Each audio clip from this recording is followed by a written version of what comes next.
네, 7월입니다. 본격적으로 폭염이 시작되었는데요. 적당히 땀을 흘리고 더위를 즐기는 것도 건강에는 더욱 좋을 것 같습니다. 자, 오늘도 변함없이 권동주 수호사님 나오셨습니다. 반갑습니다. 네, 반갑습니다. 네, 수호사님. 날씨가 많이 더워졌습니다. 네, 그렇습니다. 여름철에는 이렇게 밖이 뜨겁기 때문에 속은 반대로 차가워질 수 있는데요. 그래서 냉병에 더욱 주의해야 하는 그런 계절이라고 봅니다. 네. 이제 뭐 이렇게 무더위일수록 건강을 더 잘 챙겨야겠는데요. 자, 개벽지 7월호가 나왔는데 한번 같이 살펴볼까요? 예, 예, 이번 달 표지는 계룡산 천왕봉 중턱에 있는 논산 상도리 마애불의 모습이 이렇게 실렸습니다. 고려시대 때 만들어진 미륵불상인데 자연 암벽에 몸체를 선으로 새기고 이제 머리는 따로 만들어서 붙였다고 합니다. 미륵불을 기다리는 소박한 민중의 마음이 잘 드러나는 불상 같습니다.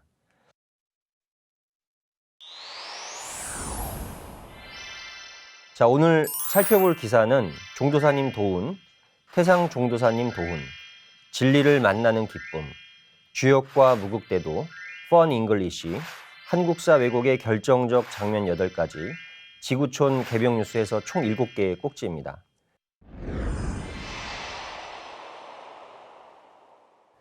자, 먼저 도운부터 한번 살펴보겠습니다. 개벽지 10쪽입니다. 종도사님께서 도문의 초입자들을 위해서 그 도전을 강해해 주신 말씀인데요. 도전은 인류 문명사의 최종 완성 작품이다. 이제 그 첫 번째 시간입니다. 종무사님께서 이 천지의 원주인이 계신다는 말씀을 하시면서 이 메시지는 그 진리를 감성적으로 느낄 수 있도록 우리들에게 강한 그 영감을 내려준다라고 하셨습니다. 이 천지의 원주인을 예로부터 아버지라 불러왔는데요. 네. 이제 이 아들의 시대에서 아버지의 시대로 전환한다는 아주 놀라운 말씀을 하셨습니다. 그 말씀 함께 들어보겠습니다. 네. 개벽지 15쪽입니다.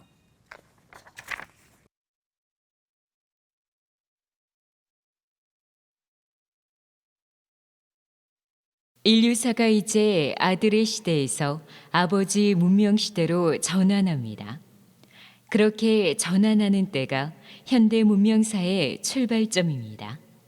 바로 그것을 온 천하에 선언한 역사적 대사건이 160년 전 동학의 탄생입니다. 이제 인류는 아버지 세상으로 들어간다. 아버지 문명 시대다.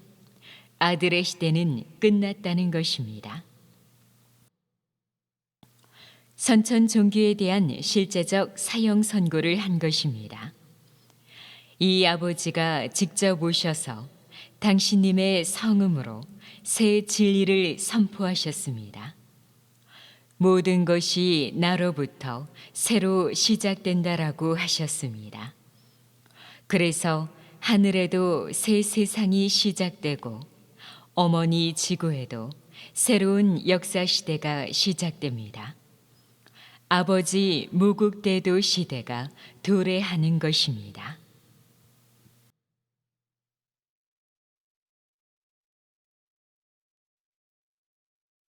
아버지가 오신다는 소식은 모든 종교의 결론이자 이제 인류의 새 희망 소식입니다. 하지만 이 아버지 하나님의 강세는 기존 종교에서 많이 이렇게 왜곡이 돼 있죠. 이거를 종도사님께서는 역사 왜곡의 고갱이, 역사 왜곡의 정수 이렇게 표현을 하셨는데요. 가장 큰 역사 왜곡은 그 종교판에 있다는 말씀인데 이 내용은 개벽지 17쪽과 18쪽에 걸쳐서 이렇게 나옵니다. 개벽지를 구입한 시청자분들께서는 한번 이렇게 정독을 해보시기를 권해드리고요. 자, 수호사님 본론 말씀으로 이제 들어가기 전에 도전에 대한 정의를 하셨는데요. 예, 이제 그 말씀이 21쪽에 있습니다. 다 함께 한번 볼까요? 네. 개벽은 그 천지의 시간 질서 또 환경 질서가 이렇게 전환하는 것이다라고 정의 내리시면서 개벽 문화 원전이 바로 도전이라는 말씀을 하셨습니다. 네. 도전에 대한 그 종구사님의 그 정의 말씀 한번 들어보겠습니다.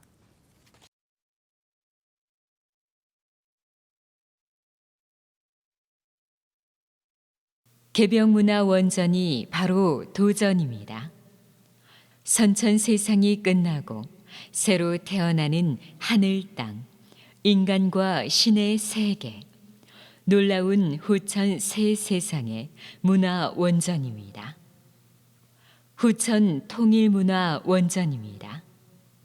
앞으로 지상 선경 시대가 이루어지는데 그 지상 낙원의 설계도가 바로 도전입니다.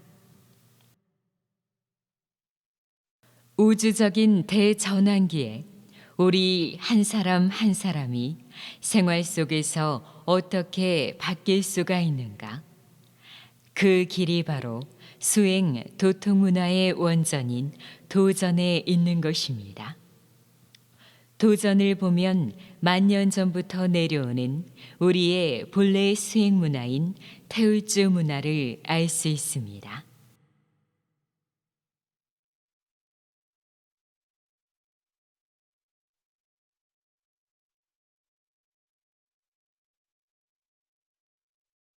우리가 이 도전을 통해서 태울주의 주인공 태울천 상원군님을 처음 만나는데 이 태울주 문화가 이제 불교, 기독교, 유교보다 더 근원적인 문화라고 말씀하셨습니다. 네.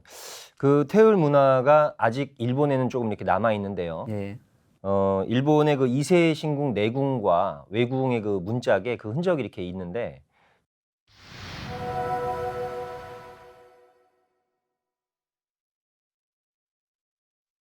종도사님께서는 일본이 태을 문화를 계승을 해서 이제 변형을 시켰고요. 그들의 신전에다가 이렇게 은밀히 숨겨 놓았다고 하셨습니다.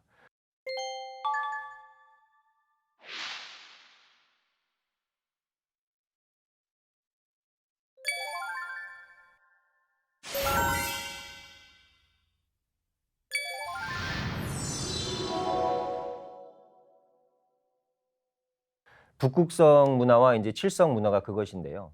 하나님을 상징하는 별, 하나님이 계신 별이 칠성이고 북극성은 더 비밀스러운 곳인데 여기에는 이제 태울천 상원군님과 이렇게 관련이 있습니다. 자, 이 내용들은 우리 그 환단고기 북 콘서트 부경대 편에 아주 잘 나오고 있죠. 자, 그 환단고기의 중요성을 이렇게 재각성하게 하는 내용인데요. 23쪽부터는 우리 민족 본래의 그 문화 경전들을 이제 소개하고 계시는데요. 그 천부경을 9,000년 전에 천지의 아버지로부터 받아내린 최초의 계시록이다 이렇게 말씀을 하셨어요. 자, 그 다음에는 환웅천왕이 내려주신 3일 신고가 있고 또 5세 태우이 환웅 때 태호 복희 씨에 의해 이제 하도가 나왔습니다. 그러니까 이로써 이제 지구 문명이 비약하는 결정적인 계기가 되는 거죠.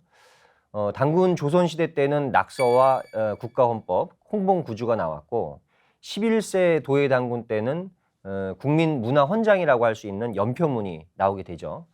북부여 때는 태교문화가 시작이 되었고 고구려 때에는 참정계경과 다물 흥방가가 나왔습니다. 자, 마지막 왕조 조선에서 동학이 나왔고 상제님이 이제 오셔서 다시 100년 후에 우리가 지금 이렇게 도전을 만나고 있는 겁니다.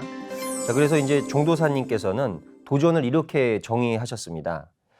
환국 배달 조선 이래 9,000년 우리 문화 사상사와 동서양 지구 문명사의 최종적인 진리 완성 작품이 도전이다. 이렇게 말씀하셨어요. 예. 여기서부터 이제 종도사님께서 이제 국통을 이제 강조하십니다. 네. 우리 1만 년 역사의 그 줄거리가 국통인데 우리가 그 역사를 잃어버렸죠. 무국대도 정산도에는 삼통, 즉 국통, 종통, 의통이 있습니다. 이 삼통이 결국 이제 하나로 합일되는 게 우리의 일이죠. 특히 요즘에 우리에게 이제 국통의 의미가 크게 와닿는데 올해가 대한민국 임시정부 수립 100주기가 아닙니까? 국통에 대한 이 종구사님 말씀 같이 묵상해 볼까요? 네.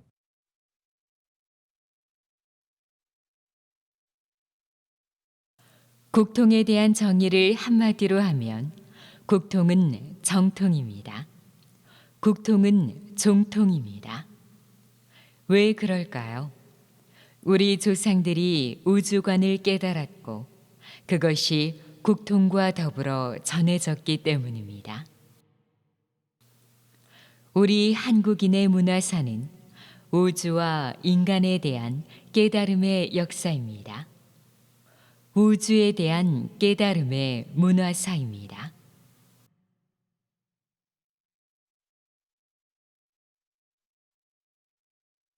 국통맥으로 보면 이번에 10번째 나라를 세우게 됩니다. 네. 물론 그 바탕은 도전입니다.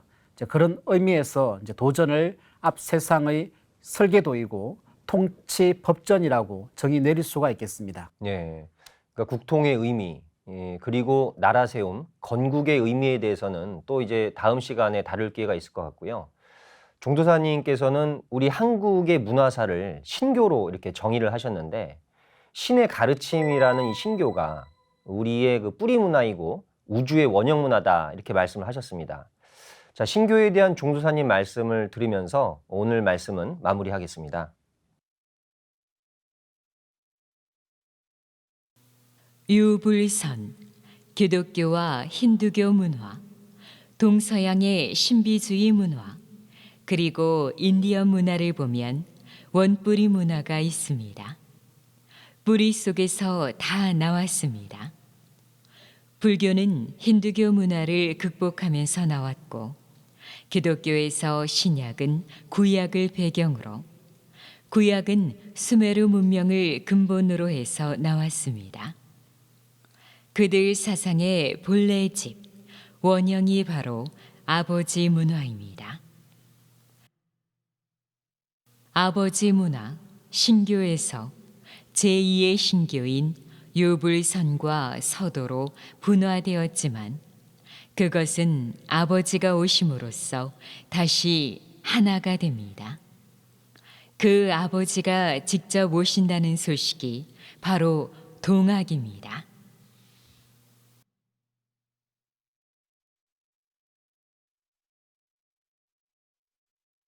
네, 동학을 강조하시면서 마무리하셨는데요. 종사님 도우는 이제 오늘이 첫 번째이고 다음 시간에 이어서 하도록 하겠습니다. 자, 이번 시간은 태상 종도사님 도운 시간입니다. 개벽지 30쪽입니다. 상제님께서 놓아주신 증산도라는 다리, 이 제하로 독이 132년 6월 14일에 간부 일꾼들에게 내리주셨던 말씀입니다. 먼저 이 서두에서 정산도는 개척 단체다라고 하시면서 우리 조직의 운명에 대해 밝혀주셨습니다. 네. 태사부님 제세시의 이 도움 말씀 중에 우리는 개척자다라는 힘차게 구호를 외친 게 이제 생각이 나는데요. 네. 개척자라는 단어에서 가슴 뭉클한 그 느낌을 받은 기억이 생생합니다. 개척 단체에 대한 태사부님 말씀 먼저 들어보겠습니다.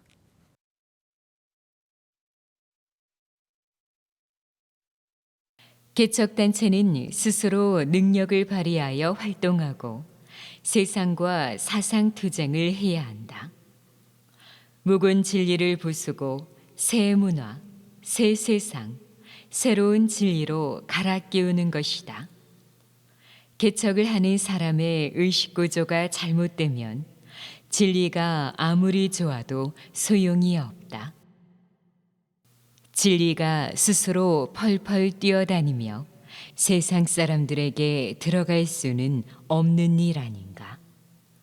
그러니 어떤 난관이 있다 하더라도 반드시 상제님 진리를 세상에 펼쳐야 되겠다 하는 절대 변치 않는 확고한 의식이 있어야 한다.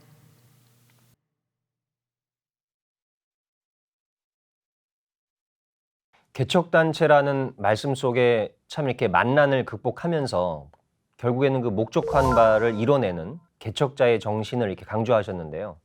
자, 그러면서도 우리 일은 천리가 뒷받침해주는 일이므로 성공할 수밖에 없다, 이렇게 또 말씀하셨습니다.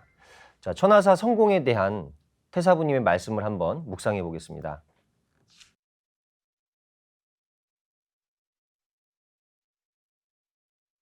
우리 상제님 사업은 상제님이 이미 천지공사에서 다 정해 놓으신 일이다.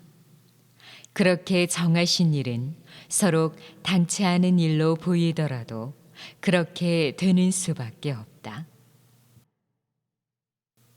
우선 신명계에서 역사적인 신명들이 그렇게 되게끔 진행을 시킨다. 그러니 꼭 해야 되겠다 하는 일편단심만 가지면 상제님 사업은 천지공사의 신명들이 응기해서 반드시 이루어지는 것이다.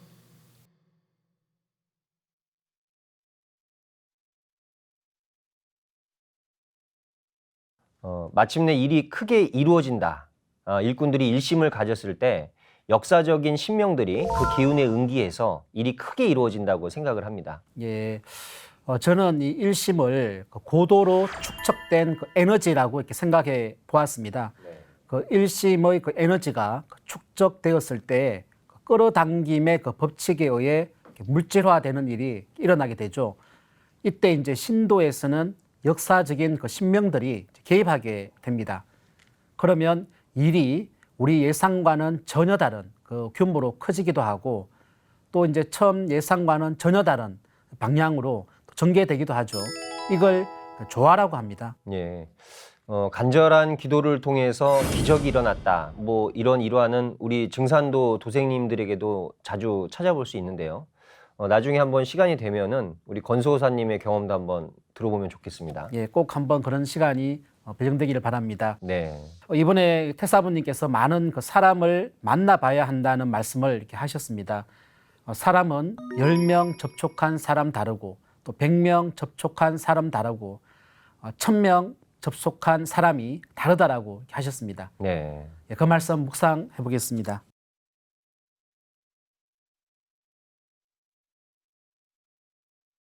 사람은 사람 사는 세상에서 많은 사람을 접촉해 봐야 한다. 장사꾼도 만나고 깡패도 만나고 사기꾼도 만나고 학자도 만나보고 의원도 만나보면 그 사람들이 모양새도 다르고 말하는 격식도 다 다르다. 사회 속에서 승상접하, 윗사람을 받들고 아랫사람을 거느려 잘 주선하고 많은 사람을 만나다 보면 그 과정에서 인격이 형성된다. 누렇게 익은 내가 물씬 나도록 사람이 성숙된다. 그 속에서 일꾼들도 백과 전서가 되는 것이다.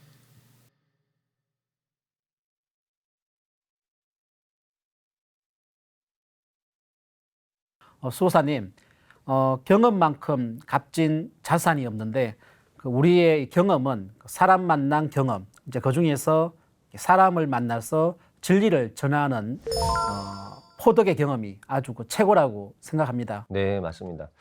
그래서 이제 공부는 입공부, 발공부가 크다라는 상진님 말씀이 있죠. 자, 32쪽에 보시면 대의 명분이라는 말씀도 이렇게 내려주셨는데요. 신도라는 대의 명분, 또 인간이라는 대의 명분, 민족이라는 대의 명분에 입각해서 사람을 많이 살려야 한다 이렇게 말씀하셨습니다.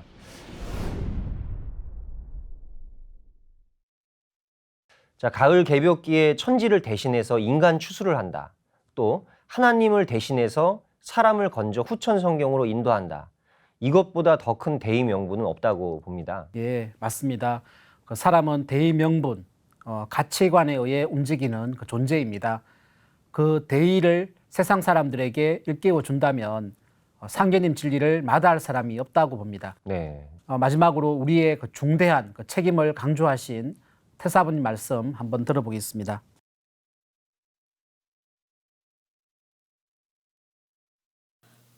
오주년의 한 주기 12만 9,600년에서 하추가 교역하는 이 가을 개벽기에는 봄, 여름 세상에서 가을, 겨울 세상, 새 세상으로 가기 위해서는 하나님이 바늘 짜신 증산도 가교를 반드시 타야 한다.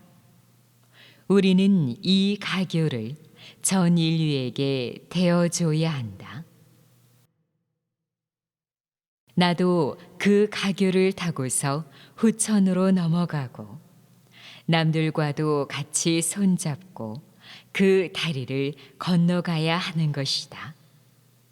이런 중대한 책임이 우리 포감들의 양어깨에 주어져 있다. 그것을 깊이 통감하고서 사명을 다하라.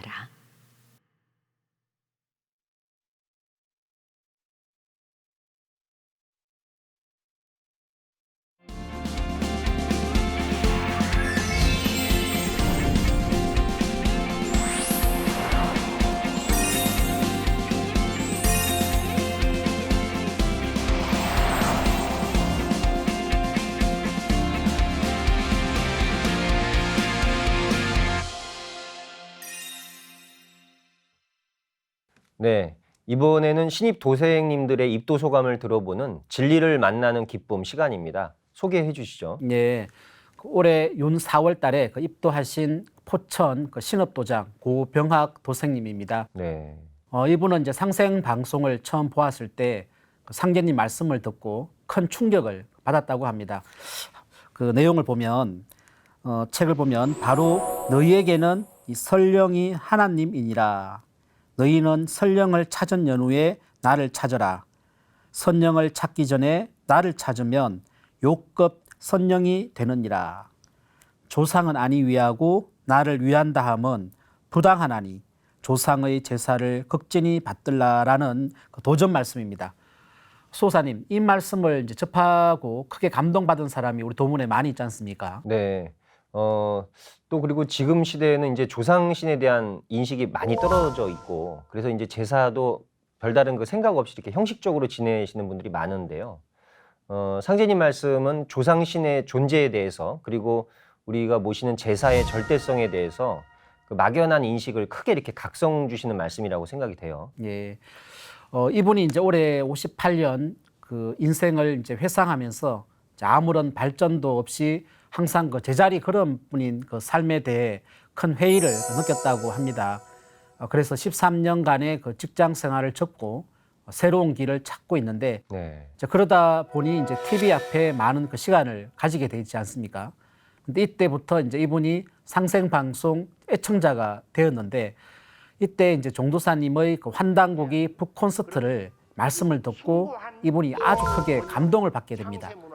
이후 이제 자연스럽게 상생방송 퀴즈 이벤트에 참여하면서 개벽 실제 상황 또 생존의 비밀 이런 책을 받아서 읽게 됩니다. 네, 네. 사실 이제 우리 상생방송에서 방영되는 그 진리 관련 그 프로그램들을 집중해서 듣다 보면 뭐 그 누구도 이제 이분처럼 여러 깨달음을 이렇게 얻게 될 거라고 생각을 하는데요.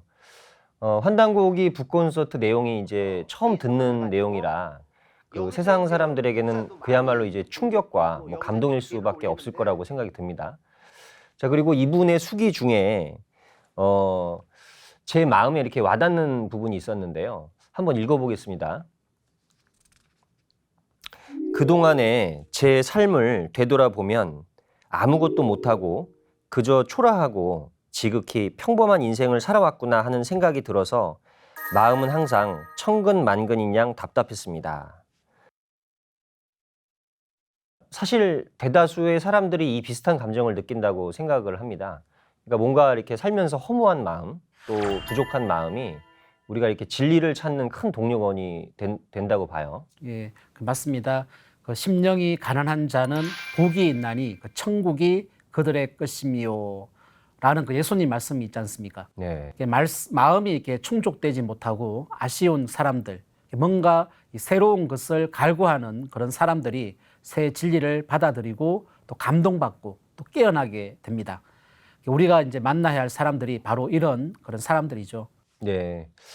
지금 이 순간도 이제 수많은 분들이 상생방송을 통해 새롭게 깨어나고 있다고 생각을 합니다. 그 고병학 우리 도생님과 지난달에 입도하신 우리 모든 도생님들이 진리를 크게 깨우쳐서 천지로부터 크게 쓰임받는 그 일꾼이 되시기를 기원을 드립니다. 다음은 주역과 무국대도 시간입니다.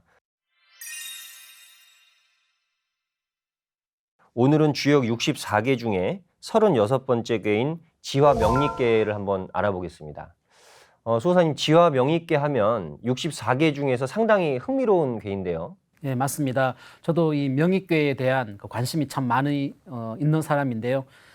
궤의 의미가 아주 이렇게 중의적이기 때문에 과거와 현재 시대를 뛰어넘어 그 해석이 가능하고 또 이제 역사적인 그 인물을 언급하는 궤이기 때문에 다른 궤보다 아주 재미가 있습니다. 네. 먼저 이 궤의 이름을 풀어보면 그 지화명의궤라고 했습니다. 위에는 곤삼절, 즉 땅이 있고 또 그 아래에는 불을 상징하는 이궤가 있습니다. 그래서 이제 지화, 이제 땅 속에 불이 숨겨져 있다. 그래서 밝음이 닫혔다라고 해서 지화명의궤입니다.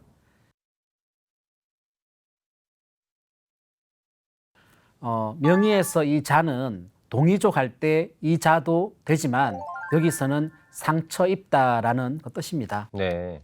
우리가 저번 시간에는 그 지산겸궤를 살펴봤는데 거기서는 이제 땅 속에 산이 들어가 있는 이제 모양이었죠. 여기서는 땅 속에 밝은 태양이 이렇게 들어가 있습니다. 뭔가 그 의미에서 일맥상통하는 부분이 있는 것 같은데요.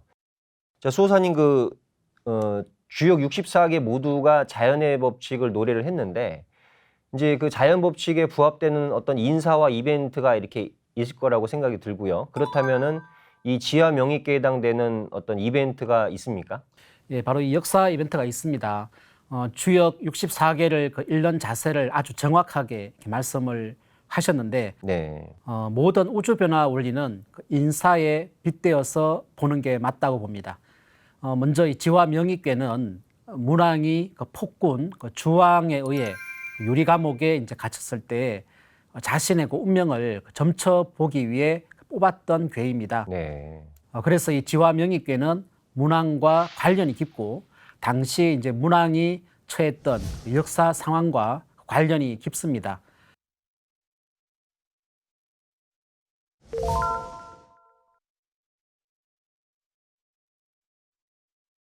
이제 우리 이 코너를 맡고 있는 주역 전문가 한태일 도생님이 계신데요.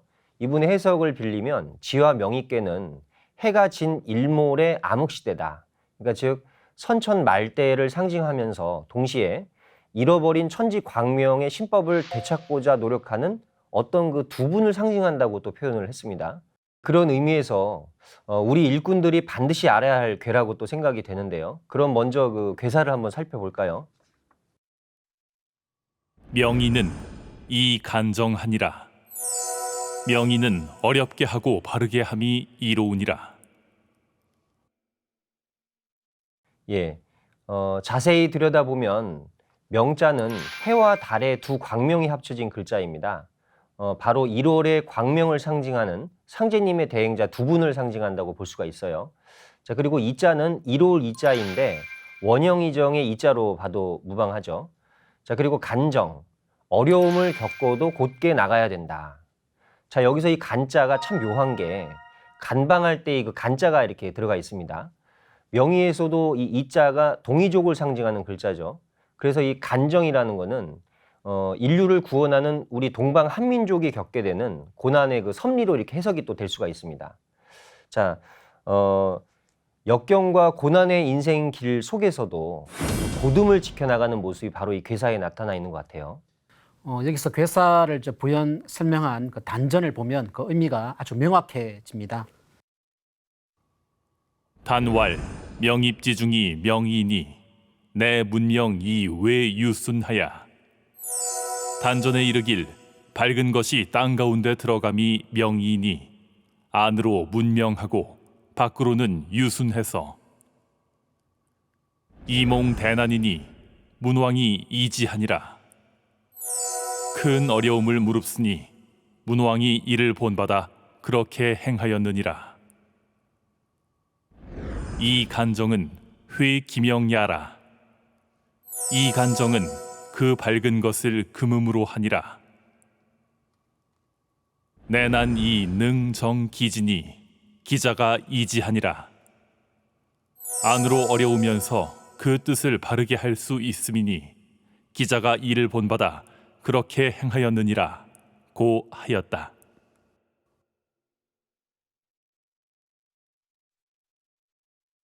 명의궤에는 엄말 주초의 그 두 성인인 문왕과 기자가 이렇게 등장합니다.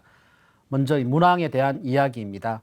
명의궤는 그 안에 있는 이 불궤는 밝아서 분명한 세상을 나타내고, 바깥에 있는 이 땅궤는 그 세계의 그 음으로 되어 있어 부드럽고 순합니다. 네. 이는 이제 문왕의 그 성품과 덕을 설명한 것인데요.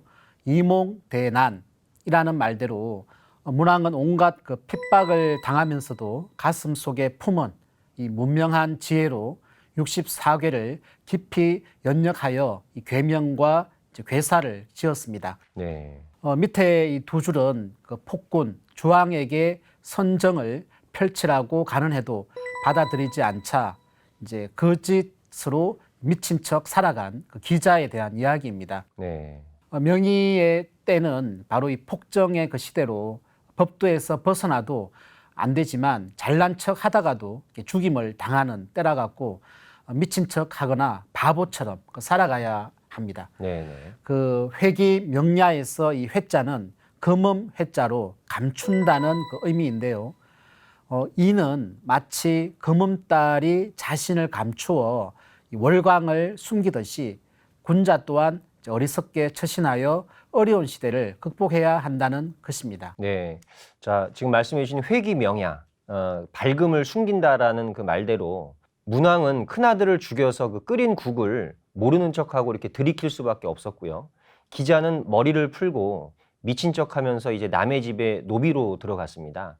자, 이거는 그 난세를 살아가는 성인의 자세를 참 보여주는 그 문구인데요. 자, 다음으로 그 효사를 살펴보면은요. 아까 그 이 지화명의궤는 당시 역사 인물과도 관련이 굉장히 이렇게 있다고 하셨는데 6위, 그러니까 이제 아래에서 두 번째 궤가 바로 문왕에 해당이 되고 6호, 그러니까 위에서 두 번째 궤는 기자에 해당됩니다. 자, 먼저 그 6위의 효사를 한번 살펴보겠습니다. 6위는 명의에 이우 좌고하니 용 증마 장하면 길하니라. 6위는 명의의 왼쪽 다리를 상함이니 구원하는 데 쓰는 말이 건장하면 길하리라. 상왈 6위 지길은 순이 치갸 일세라. 소상전에 이르길 6위 지길은 순함으로써 법칙에 따랐기 때문이라. 네, 효사에서 왼쪽 다리를 다쳤다는 것은 문왕이 주왕에 의해 유리옥에 갇혔다는 거고요. 이것은 선천상극의 그물에 걸려서 또 사람들마다 이렇게 아픈 상처를 갖고 있다는 뜻이기도 합니다. 그리고 이걸 진리로 보면은 후천개벽을 집행하시는 태사부님께서 상제님께서 천지공사 보신 대로 20년 동안 은둔과 그 인고의 나날을 보내신 것을 상징합니다. 자, 여기 그 신비로운 구절이 있는데요. 문왕을 구원하는데 힘센 그 건장한 말을 쓴다면 길하다고 이렇게 했습니다. 여기서 또 말이 등장하고 있습니다. 문왕이 이렇게 말을 쓰는데 이제 건장하면 길하다. 이게 이제 지금으로부터 이제 3,100년 전 그 문왕의 그 아들이자 무왕의 그 동생인 주공 단이선 그 효사의 내용입니다. 참 신비한 대목이죠. 우리 일꾼들이 많이 되새겨야 될 대목입니다. 그리고 6.5의 그 효사는 기자에 대해 언급한 내용입니다. 6.5는 기자 지 명이니 이정하니라. 6.5는 기자의 명이니 바르게 하여 이로우니라. 상왈 기자 지정은 명 불식야라. 소상전에 이르길 기자 지정은 밝음이 쉬지 않음이라.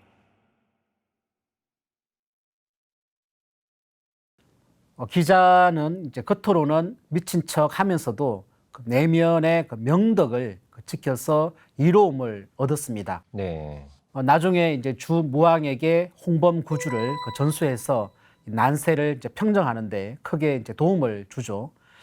여기서 이제 중요한 대목은 기자 지정은 명불식야입니다. 명이 끊이지 않는다. 이건 종도사님의 그 일심 세계를 의미한다고 봅니다. 이와 함께 우리 일꾼들이 이제 진리 의식이 끊이지 않고 더 밝아지고 더 깊어지는 걸 의미한다고 봅니다. 네, 맞습니다. 주역은 예언서이면서 수신의 학문이다라는 그 말을 들은 기억이 납니다. 지와 명리있게를 통해서 고난을 대한 우리의 자세, 그리고 새로운 세상을 개창하는 이제 바로 상제님께서 말씀하신 상제님의 일을 매듭질 두 사람, 그 두 분의 인생 역정을 느낄 수가 있었습니다. 자, 더 자세한 내용을 알고 싶으신 분들은 이번 달 개벽지 내용을 한번 숙독해 보시기를 권해드립니다.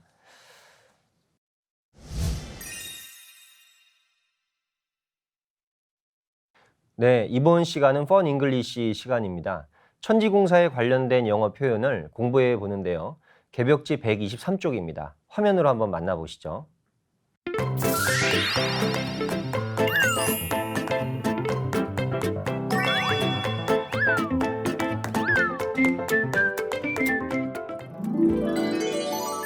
Hi everyone! 안녕하세요 여러분. Fun English의 켈리쌤이에요. 지난 시간에는 천부경이라는 주제로 공부를 해봤었죠. Let's review with Sally. 오늘도 셀리와 함께 복습하는 시간을 가져볼까요? Let's recite the scripture of heavenly code. 천부경 is made up of 81 characters and it contains the principles of cosmic creation. Good job, Sally. 81자로 되어 있는 천부경에 대해 알아봤었죠. 자, 오늘은 상제님의 천지공사를 주제로 배워볼 거예요. 먼저 다이얼로그를 들어볼까요? 상제님 conducted the work of renewing heaven and earth. 상제님 has set the timetable for the coming world in his work of renewal. 상제님 established a grand framework seamless in its design. 잘 들으셨나요? 오늘의 다이얼로그는 상제님이 보신 천지공사예요. 천지공사는 인간으로 오신 상제님께서 병든 하늘도 뜯어고치고 땅도 뜯어고쳐 다가올 가을 개벽기에 인류를 구원하시기 위해 보신 대공사예요. 앞세상 둥글어갈 프로그램, 시간표, 이정표를 짜신 건데요. 도전해 보면 물 셀 틈 없이 도수를 굳게 짜놓았다는 말씀이 있어요.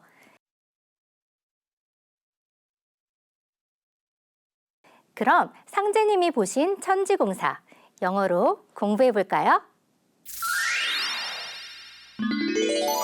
오늘도 영어 공부를 함께할 레이시예요. Hi, 레이시. Hi, Peter Kelly. 레이시, 오늘 주제는 천지공사예요. 천지공사요? 상제님께서 하늘과 땅을 뚝딱뚝딱 공사하셨어요? 천지공사에서 공사는 공적인 인간의 역사를 뜻해요. 레이시가 말한 그 공사와 다르지만 병든 천지를 뜯어고치셨답니다. 그럼 왜 상제님께서 공사를 해보셨어요? 가을 개벽을 맞아 인간과 신명을 구원하시고 다가오는 후천 성경을 여시기 위해서죠. 아하!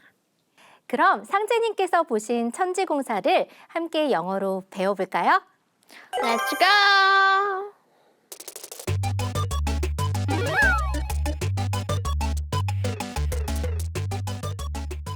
첫 번째 표현에서는 천지공사를 영어로 말해볼 거예요.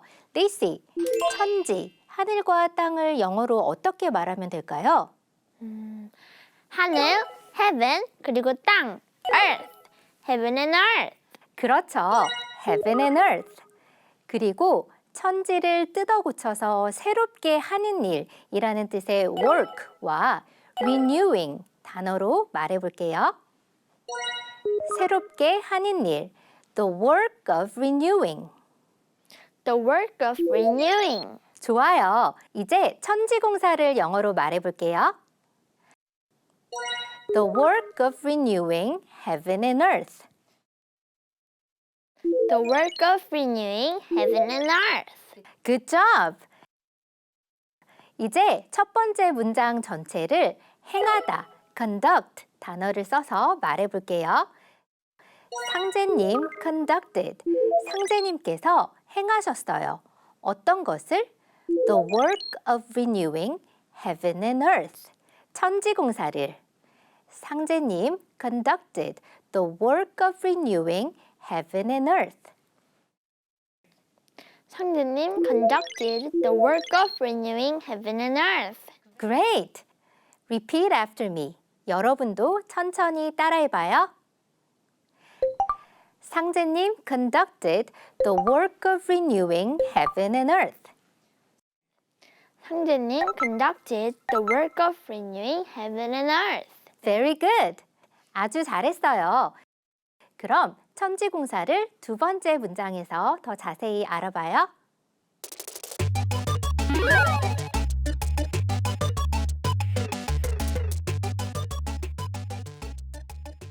자, 두 번째 표현이에요. 상제님께서는 천지공사를 통해 앞세상이 둥글어갈 시간표를 정하셨어요.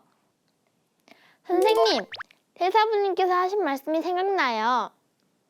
상제님께서 앞 세상 둥글어갈 틀, 프로그램, 시간표, 이정표를 짜셨다. 이렇게 말씀하셨었죠? 맞아요. 그게 바로 천지공사예요.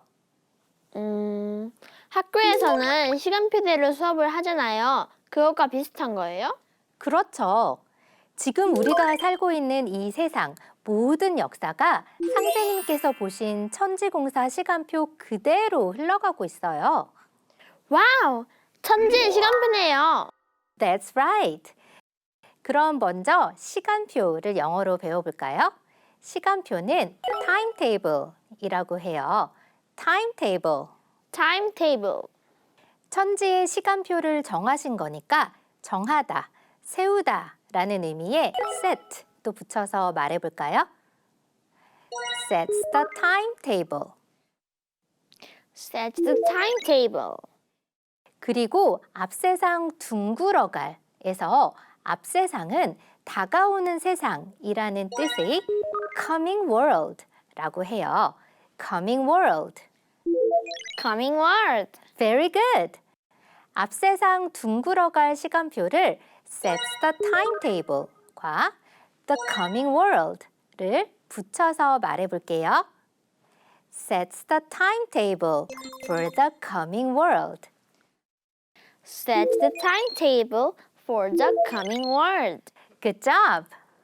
선생님, 그럼 뒤에는 천지공사, the work of renewing heaven and earth가 들어가겠죠? 맞아요, 레이시. Good question.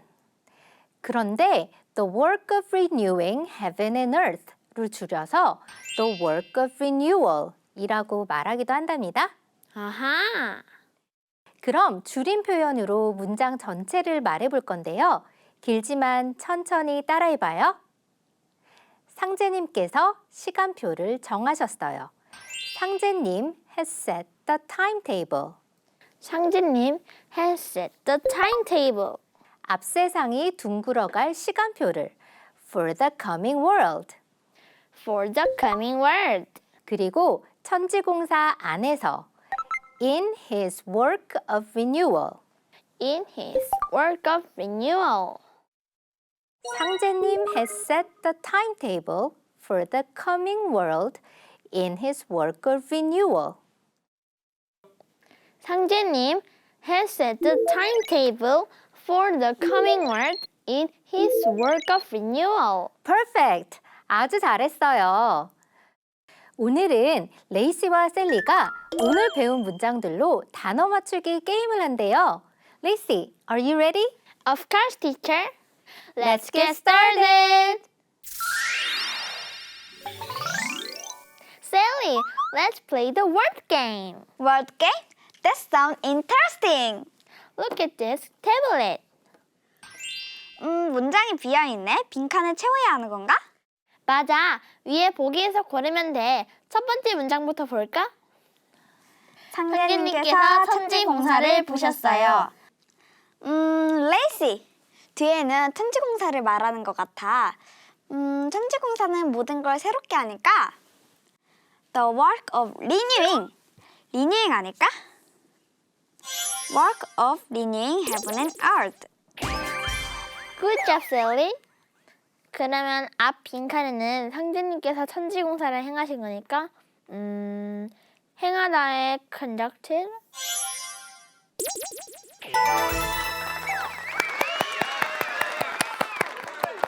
예! 두 번째 문장을 보자. 상제님께서 천지공사로 앞 세상에 둥걸어갈 시간표를 정하셨어요.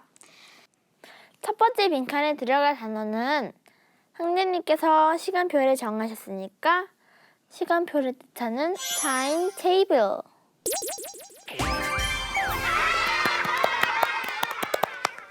오, 그럼 마지막에 들어갈 단어는 앞 세상, 다가올 세상을 뜻하는 coming world가 여기 있다. coming world.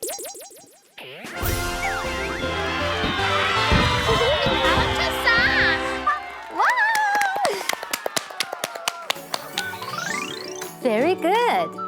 레이치와 셀리 모두 오늘의 영어 문장을 완벽히 알고 있네요. 좋아요, 레이치. 여러분도 오늘 영어 재미있었나요? 그럼 우리 다음 시간에도 Fun English 재미있게 공부해요. Thank you so much and we'll see you next time. Bye! 네, 다음은 한국사 왜곡의 결정적 장면 8가지, 그 6번째 시간입니다.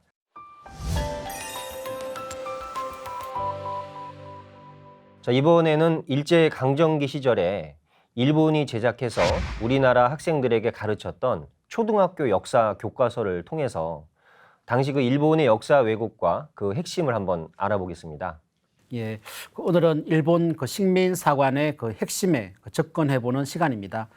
먼저 이 소학교, 지금의 이제 초등학교죠. 네. 역사 교과서 그 이름이 심상 소학 북사 보충 아동용입니다. 1920년에 그 1권이 발행되었고 또 1922년에 2권이 이제 발행되었는데요. 심상은 차절 심자에 항상 상자로 항상 찾아야 할 책, 배우는 학생의 어떤 머리와 가슴에 아로새겨야 되는 그런 교과서라는 뜻입니다. 또 교사용은 심상 소학 일본 국사 보충 교재 교수 참고서라고 되어 있습니다. 먼저 이 교사용 교재 이름에 이 들어간 일본 국사라는 단어에 그들의 의도가 분명히 드러나고 있습니다. 조선사가 아니고 일본 국사입니다. 네. 조선의 백성들을 일본 천황을 영원히 모시는 일본의 백성으로 만들겠다는 의도가 그 이름에 담겨 있죠. 이런 의도로 교과서를 만들었으니 우리의 역사 조선사를 제대로 가르칠 턱이 없습니다. 네. 자, 이 프로그램을 진행할 때마다 항상 그 시청자분들은 어떻게 반응할지 참 궁금한데요. 자, 먼저 그 아동용 교과서의 목차를 보면은요. 그 1권에서 중요한 것은 4번, 5번 항목에 일본부 1, 2가 있죠. 이거는 임나일본부를 얘기한 겁니다. 고대 한반도를 일본이 지배했다는 건데요. 자, 그리고 2권에서는 통감부 설치, 이란 병합, 그리고 총독 정치로 마무리가 되고 있습니다. 자, 개벽지에 111쪽을 이렇게 보시면은 그 1권의 대목차, 상고시대의 조선반도, 이제 그 밑에 하부 목차가 보이죠. 북부 조선과 남부 조선으로 이렇게 나뉘게 되는데, 이제 소목차에는 기자조선, 위만조선, 한사군이라 이렇게 되어 있고, 남부 조선은 한 종족으로 이렇게 되어 있습니다. 자, 일제는 상고시대 우리의 영토를 둘로 나누었습니다. 그래서 한반도 북쪽은 중국의 식민지, 이제 기자조선, 위만조선, 한사군 이제 이렇게 설명하고요. 그리고 남쪽은 미개한 한 종족이 살다가 그 후에 가야 지역에 일본부가 설치가 되고 개화가 된 다음에 이제 백제와 신라는 일본의 의지에서 이렇게 유지되었다고 하는 그런 대략적인 이야기입니다. 예, 처분이가 없는데 그 의도가 이제 교수 요지에 잘 나옵니다. 제가 한번 읽어보겠습니다.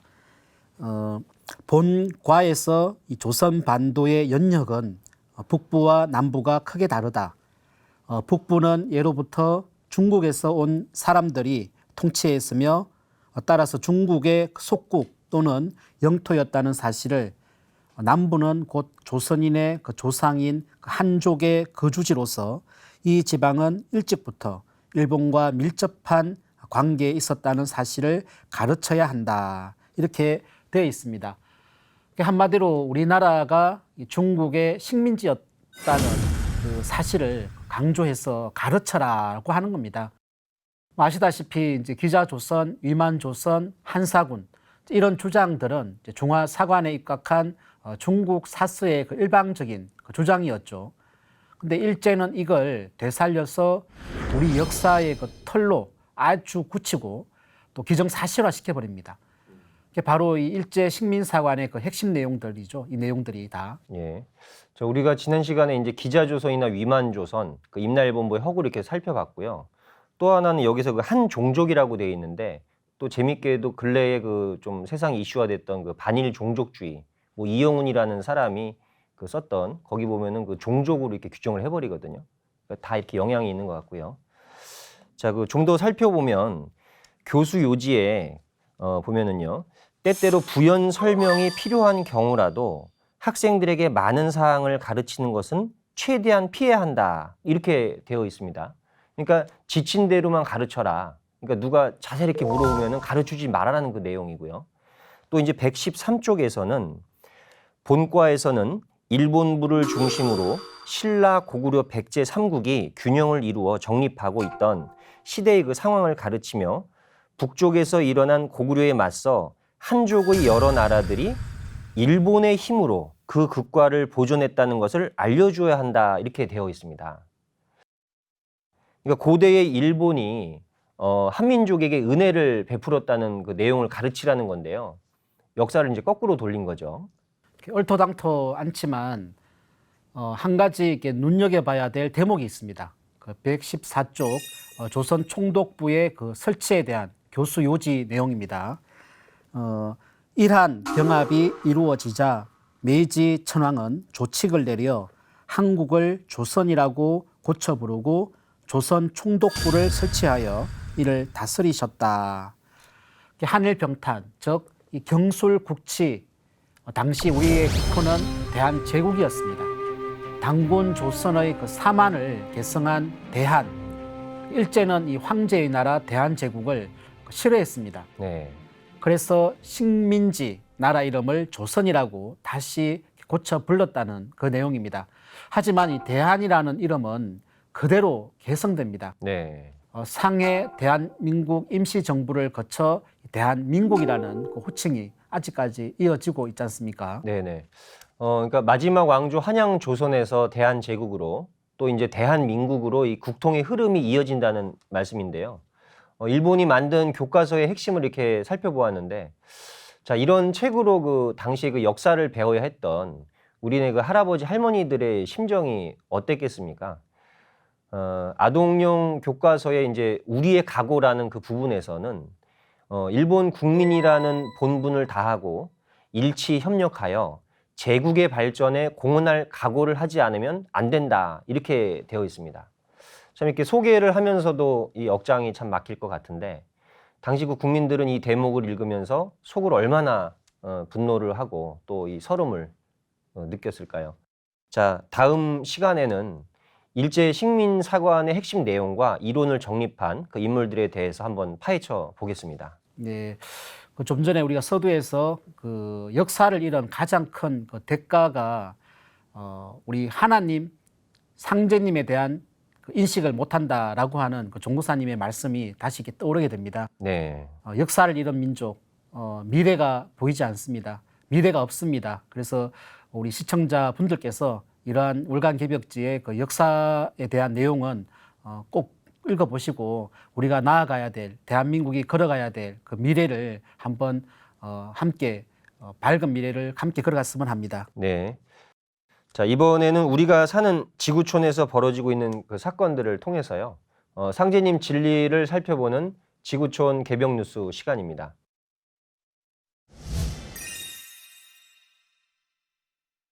자, 아마 그 최근 언론 보도나 동영상으로도 보셨을 것 같은데요. 자, 이번 후에 다룰 내용은 미국에서 벌어진 비극적 사건인 그 조지 플로이드 사망 사건과 그로 인해 촉발된 대규모 시위입니다. 자, 미국 사회의 그 인종 차별의 역사와 폐해에 대해서도 한번 살펴보겠는데요. 수호사님 어떤 사건인지 간략히 정리 부탁드립니다. 네, 이번 사건은 지난 5월 25일 그 미국의 미니애폴리스에서 일어났습니다. 이날 오후 8시경 미니애폴리스 이제 경찰관은 위조 지폐 사용이 의심되는 46세 아프리카계 미국인 남성 조지 플로이드를 체포했는데요. 체포 과정에서 조지 플로이드가 사망하는 그 사건이었습니다. 당시 그 체포 과정을 보여주는 페이스북 라이브 동영상이 퍼지면서 그 파장은 일파만파로 퍼지게 되죠. 네, 저도 영상을 보았는데요. 그 48세의 백인 경찰관 데릭 쇼빈이 플로이드를 바닥에 이제 엎드리게 하고 무릎으로 목을 이렇게 누르는 모습이 찍혔죠. 당시 그 플로이드는 이제 뒤로 수갑이 묶여서 저항을 할 수가 없었고 이제 계속해서 이제 목이 눌리니까 Please, I can breathe 하고 이렇게 계속 말했다고 합니다. What do you want? I can breathe. Please, the name of it. 무려 이제 그 8분 46초 동안은 목을 눌렸는데 이 과정에서 이제 숨지게 되고요. 이후 이 영상을 본 흑인들이 분노해서 이제 거리로 쏟아져 나오게 된 거죠.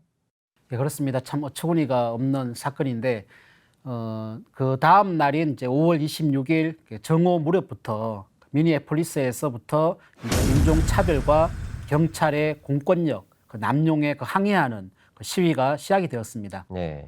이후에 그 10여일 만에 미국 전역이 I can't breathe, 그러니까 숨 쉴 수가 없다라는 그런 나는 숨 쉴 수가 없다. 참 다시 읽을 때마다 그 아픔을 느끼게 되는데 그러한 구호와 이제 8분 46초간의 그 추모, 기도 열풍에 휩싸이게 됩니다. 네. 수많은 시민들이 이제 도심에 집결해서 숨을 쉴 수 없다. 흑인의 생명도 중요하다. 정의 없이는 평화도 없다라는 그 구호를 외치며 그 시위를 벌였습니다. 미국뿐만 아니라 세계 곳곳에서도 조지 플로이드의 그 억울한 죽음에 공감하는 연대 시위가 일어났습니다. 네. 이번 시위는 본질에서 이제 흑백 대결이라기보다 정의와 평등 그리고 공정한 사회를 원하는 그 사람들이 이제 그렇지 않는 사회에 항의하기 위해 나선 것으로 볼 수 있겠습니다. 예. 이런 상황에서 이제 트럼프 대통령은 미국의 그 인종 차별의 역사적인 그 배경은 이해하려고 하지 않고 그 항의 시위대를 그냥 폭도라고 매도를 했어요. 그러면서 이제 사태가 더 악화가 됐고. Radical left criminals, thugs, and others, all throughout our country and throughout the world, will not be allowed to set. 흑인들의 이제 분노가 이제 폭발한 결과라고 볼 수 있는데, 소위 그 미국 사회에서 이 흑백 차별은 역사적으로 뿌리가 깊지 않습니까? 예, 그렇습니다. 흑백 차별이 남북 전쟁 이후에 흑백 분리로 동갑을 해서 계속 진행되어 왔다고 볼 수 있습니다. 네. 미국에서는 이제 노예 해방 때문에 일어난 남북 전쟁 이후에 1965년까지 약 100년간 미국에서는 흑백 분리가 합법이었습니다. 남북 전쟁 후 이제 수정헌법 13, 14, 15조를 통해서 노예제 폐지와 동등 보호 조항, 또 투표권 보장 등을 명시했지만 링컨 대통령 암살 이후 남부의 이 주들은 교모하게 이제 흑백 분리 법안을 제정했습니다. 네. 흑인과 백인이 같은 공공 장소를 이용할 수 없도록 서로 이제 구역을 분리하는 법, 이른바 이제 짐 크로법을 이제 줄줄이 입법한 이제 거죠. 이런 법들이 이제 건 100년 이상 지속되게 됩니다. 네. 그 흑백 분리라고 하면은 이제 흑백 차별의 또 다른 이제 이름인데요. 이 법안에 따라서 당시 그 대학이나 고교, 뭐 공립학교, 또 이제 공원, 주점 이런 그 공공장소에서도 흑인과 백인의 이제 분리가 이루어졌고, 또 그리고 기차와 버스 같은 대중교통에서도 대놓고 흑백을 분리하는 그 정책을 실시했다고 합니다. 또 이제 심지어는 이제 화장실이나 식당, 그런 공공시설, 뭐 식수대 이런 데서도 그 분리를 했다고 하는데요.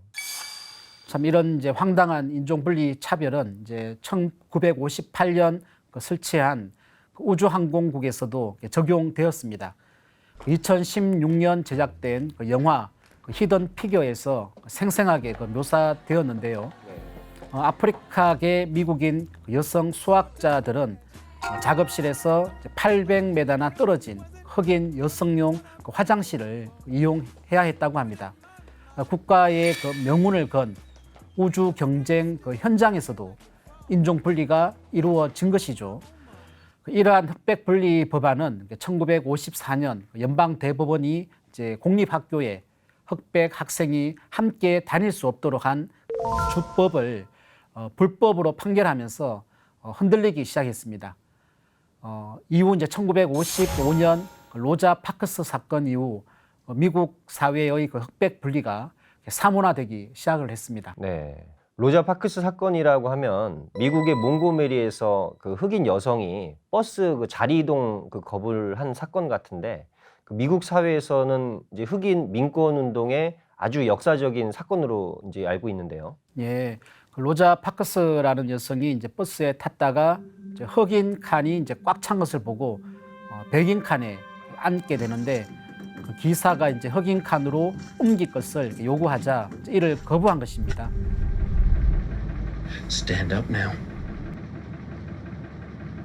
No.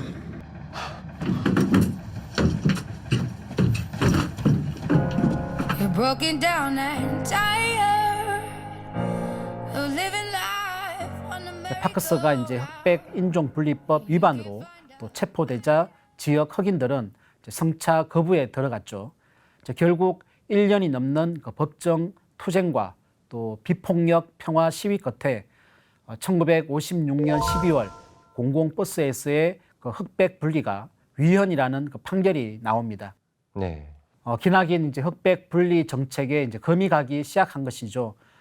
결국 이제 1964년의 민권법, 1965년의 선거법을 통해서 흑인에 대한 차별과 흑백 분리 정책이 공식적으로는 종결되게 됩니다. 예. 하지만 이제 이번 사태는 지금도 미국의 유색 인종은 헌법 또 이제 법률상으로만 백인과 평등할 뿐이지 실제로는 미국 사회의 인종 차별과 분리는 또 여전하다는 걸 이렇게 잘 보여주고 있는 것 같아요. 특히 코로나19 때문에 흑인들이 경제적으로 참 이렇게 어려움을 겪고 있는 상황에서 한 흑인의 억울한 죽음이 이제 도화선이 됐고 이게 이제 미국 사회의 오랜 갈등이 이렇게 터진 것 같습니다. 예, 결국 이제 미국의 흑인 문제는 이제 아프리카에서 미국으로 이제 끌려온 흑인 노예에서부터 이제 출발합니다. 네. 그들의 수백 년 원한이 해소되지 않고 있고 그 원한이 사회의 부조리 또 차별 모순을 만나 이제 폭발하고 있는 양상입니다. 그래서 흑백 이제 갈등 문제는 쉽게 해결되는 문제가 아니고 미국 사회의 이제 아킬레스건과도 같은데 앞으로 이제 조지 프로이드 사건과 같은 유사 사건이 일어나면 언제든지 다시 폭발할 가능성이 아주 높습니다. 예. 하루빨리 상제님의 회원 상생의 우리 이 증산도가 펼쳐져서 차별 없고 갈등 없는 세상이 열렸으면 하는 바람입니다. 자, 이상으로 지구촌 개병 뉴스까지 모두 살펴보았는데요. 소사님 오늘 소개하지 못한 코너도 간략하게 이제 설명을 좀 부탁드립니다. 예. 먼저 상생 포커스에서는 환단국이 푸콘스트의 종도사님 말씀을 주제별로 정리했는데 이번 달은 삼수 사상과 삼신 문화 이런 내용이 들어있고요. 예화로 이제 배우는 우주변화 원리에서는 지난달 오운론에 이어서 육기론을 다루었습니다. 육기의 대화작용과 자화작용 그리고 삼음, 삼량 작용에 대해 다루었습니다. 동양의 우주관에 관심 있는 분들의 많은 독서 바랍니다. 진리 코드로 문화읽기에서는 영화 날씨의 아이에 담긴 문화 코드를 분석해 보았습니다. 그리고 상생방송 가이드에서는 우리 STV 상생방송의 다양한 프로그램을 소개하고 있습니다. 많이 활용하시기 바랍니다. 네, 수호사님 오늘 수고 많으셨습니다. 예, 감사합니다. 네, 감사합니다. 아놀드 토인비가 한 말이 생각이 납니다. 인류의 역사는 도전과 응전의 역사이다. 인류는 앞으로 이제 제2 또 제3의 괴질로부터의 도전을 받게 될 겁니다. 자, 우리는 이러한 도전에 어떻게 응전해야 될까요? 상제님께서는 이 시대의 인류에게 이런 말씀을 내려주셨습니다. 병은 태울 줄 알아야 막아내느니라. 만병통치 태울주요. 태울주로 천하 사람을 살리느니라. 태울주 수행을 통해서 내 몸에 진정한 백신을 만들고 건강하고 활기찬 7월달 되시기를 바랍니다. 감사합니다.